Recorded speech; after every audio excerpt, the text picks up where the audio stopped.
pouquinho da teoria das paixões do Galeno?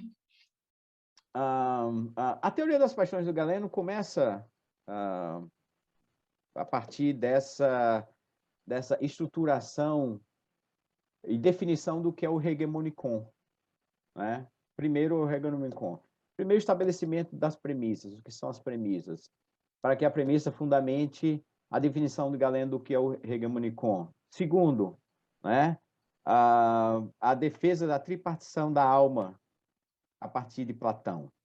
Isso para Galeno é fundamental. Isso é uma grande diferença em relação ao estoicismo. Nesse Tem aspecto, muita gente que vê Platão bipartindo a alma, não tem? mas a tripartição ou a bipartição da alma em Platão, existem as duas coisas em Platão, mas elas são a mesma coisa, Tá. tá? Porque a bipartição da alma em Platão, assim como em Galeno também, é você determinar a alma racional e a alma irracional, certo? Isso é a bipartição, tá? E o homem tem a alma racional e a alma irracional. A tripartição é, na verdade, a quebra da alma irracional. É a divisão da alma racional, certo? Então, a tripartição é a alma racional, né? E a alma irracional que tem duas localizações diferentes, né? Uma delas é no coração, na região torácica, que é a alma responsável pelas afetividades, certo? E a outra alma, que é, para Platão, na região do ventre, né? E para Galeno, estabelecido para ele, que é o fígado, é a alma que eles chamam de alma desiderativa, né? É a alma dos desejos, né? O desejo da alimentação, o desejo de beber água, o desejo da sexualidade, né? Então, na teoria das paixões de Galeno, essas almas, elas estão em constante duelo, em constante conflito, certo? Mas existe um comando, que é o hegemonicon, que é a alma racional. A razão é o comando de tudo, ou deve ser o comando de tudo, né? E as outras almas, elas se submetem à razão, certo? Então, quando a gente fala de conflito, a gente está falando de desejos que nós temos, né? Que muitas vezes são contrários à razão, e que nós precisamos submeter esses desejos à razão para que a razão, então, determine se esses desejos devem ser colocados à frente, assumidos ou não. A alma tem a racional tem esse aspecto do controle das coisas, né? Então, por exemplo, se você tem vontade de comer a panela inteira ao invés de um prato, né? Isso é um desejo dessa alma mais inferior, chamada alma desiderativa. Interessante que a alma desiderativa, ela é quase que associada ao corpo. Mas ela está associada ao corpo, tudo é corpo. E nesse aspecto, o Galeno não rompe com o estoicismo, né? Porque a alma racional do estoicismo, ela é corpórea, o movimento corporal. O Galeno também preserva isso. Tudo para o Galeno é corpo, né? Eles não têm essa dimensão da alma extracorpórea. Isso não vem para o estoicismo, isso não vem de Platão para o estoicismo e para Galeno.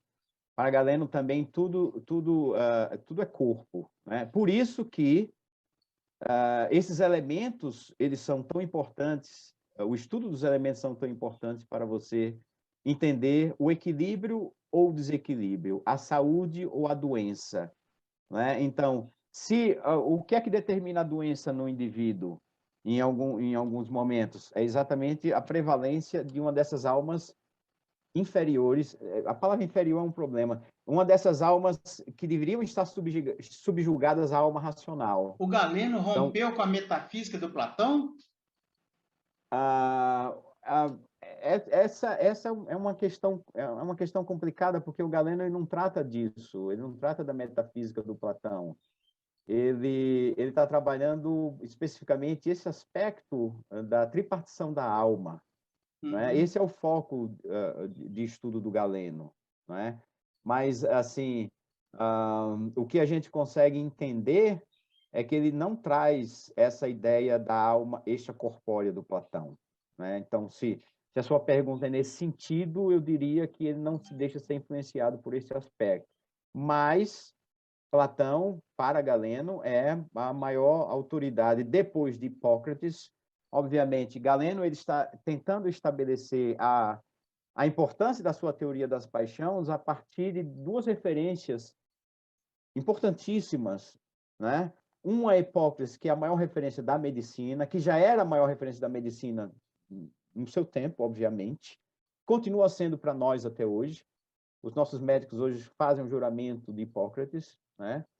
E então ele tem a primeira referência que é Hipócrates, que é da ciência médica, e a segunda referência é Platão, que é a grande referência da filosofia, né? Então ele precisa dessas duas referências para poder estabelecer uma autoridade no seu trabalho.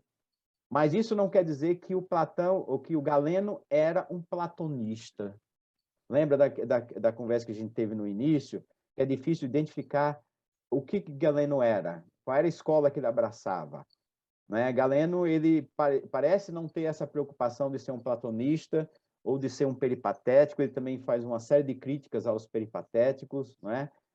Não era um estoico, embora quanto mais a gente estuda Galeno, a gente mais veja o estoicismo em Galeno também, né? Mesmo ele fazendo uma ruptura do estoicismo em alguns aspectos específicos, não a todo o estoicismo. E tem um terceiro elemento que eu esqueci, o Deodato. O terceiro elemento, a terceira autoridade é Posidônio, que é uma referência do estoicismo, né? Porque na leitura do Galeno, Posidônio também faz uma apresentação da tripartição da alma, o que é um rompimento com a ortodoxia estoica, né? Então, ele vai buscar essa terceira autoridade. Na verdade, Galeno tem três autoridades: Hipócrates, Platão e Posidônio. Posidônio é a representação do estoicismo, da crítica a esse aspecto da constituição da alma, o que é a alma e onde ela está localizada, e etc. Você está encontrando, não sei se está te causando surpresa, mas você está encontrando no Galeno um livre pensador, quase um franco atirador. Ele atirou sem medo para tudo quanto é lado, e com coerência e solidez de pensamento. Está me parecendo. Ele recebeu resistência, do seu ponto de vista assim, do pensamento dele, muita oposição? Muita. Na pesquisa filosófica, Deodato, sempre que um filósofo está desenvolvendo um trabalho, é porque existe um problema. É um problema que ele está tentando resolver, né? Então, o filósofo ele não desenvolve um trabalho, uma pesquisa, porque ele acha aquilo bom, ou bonitinho, ao bel prazer. Ele está produzindo para poder resolver uma querela. Vamos usar a palavra querela para as pessoas entenderem a gente, né? Normalmente, uma querela é uma discussão, existe uma discussão. Galeno estava no meio de uma grande discussão, né?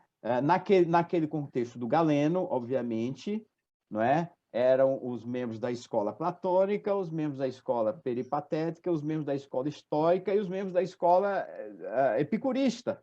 Galeno está em toda essa confusão.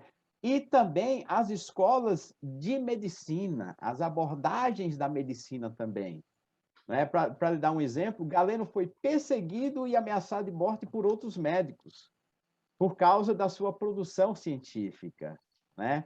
Porque a medicina de Galeno causou um impacto tão grande no seu contexto, né, que os médicos daquela época, quando se depararam com Galeno, se sentiram completamente anulados, porque a sua medicina ela não respondia mais às demandas. Ô, Marcos, sabe o que eu não estou entendendo? Como um cara como o Galeno ficou na quinta gaveta da história, rapaz.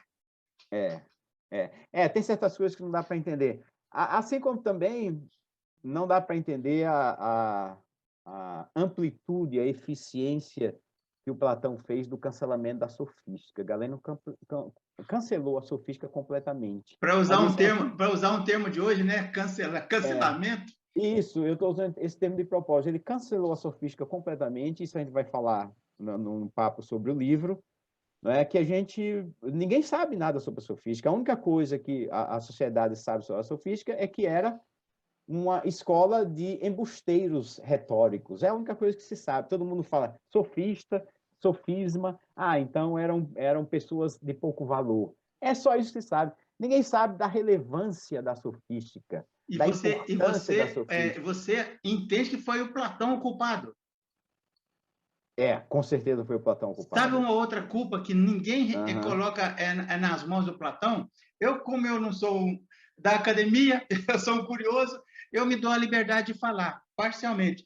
Na Uhum. República, ele colocou a gestão pública nas mãos dos filósofos, ou se não fosse filósofo, deveria estudar os Isso, administradores públicos. Aí isso é. entrou o século, saiu o século, entrou até o século XVIII, quem estudava, principalmente aqui no Brasil, era o Uhum. topo, eram os imperadores e a massa, a base da pirâmide social não tinha acesso.